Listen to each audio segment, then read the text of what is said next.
बड़े हैरान हो गए ये बात सुनकर।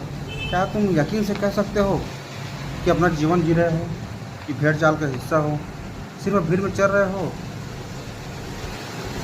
भेड़ में शामिल होकर तादाद बढ़ा रहे हो? तुम क्या कर रहे हो? अपनी मर्जी से, अपने विचार से जैसा दुनिया कर रहा है वैसे ही कर रहे हो, जैसा समाज चल रहा है वैसे ही चल रहे हो, वही किए जा रहे हो। और आश्चर्य की बात है कि पता है कि तुम भेड़ चाल के हिस्सा हो। संपूर्ण जीवन अब तक सिर्फ और सिर्फ भेड़ की तादाद बढ़ाने में ही लगा दिए, और इतने में ही तुम खुद से घी नहीं आ रहा तुम्हें? सोचते हो कि यही करना होता तुम भेड़ होते, इंसान नहीं।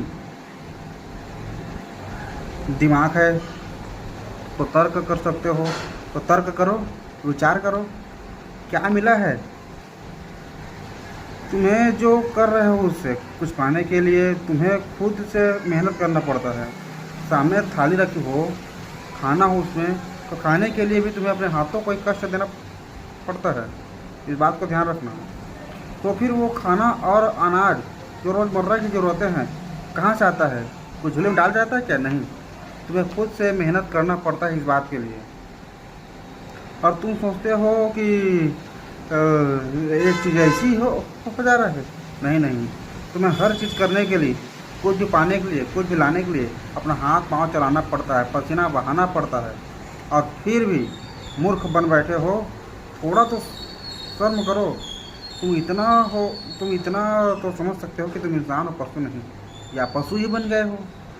थोड़ा तो दिमाग लगाओ। तुम जिसकी पूजा कर रहे हो, तुम्हें वो क्या दिया आज तक? उम्मीद में जिंदा हो तुम, और उम्मीद भी तुम्हारे अंदर से आ रहा है। क्या दिया तुम्हें? कभी आया तुम्हें ये लो करके देने के लिए? नहीं आया। सिर्फ कुछ गलत होता है तो किसी ने जादू टोना किया है, कुछ अच्छा होता है तो भगवान ने अच्छा किया। फिर तुम्हारा मतलब क्या है जीवन का? तुम भी तो इंसान हो, तुम्हें तो जीवन मिला है, दिमाग है। तुम क्या किए हो खुद के लिए? बताओ। नहीं कुछ अच्छा हुआ तो भगवान क्या है, गलत हुआ तो हमारा कर्म है, हमारा किस्मत है। ऐसा तो नहीं चलता। अगर करने वाला वही है, सच करने वाला वही है, अच्छा करने वाला वही है, तो बुरा करने वाला भी वही है।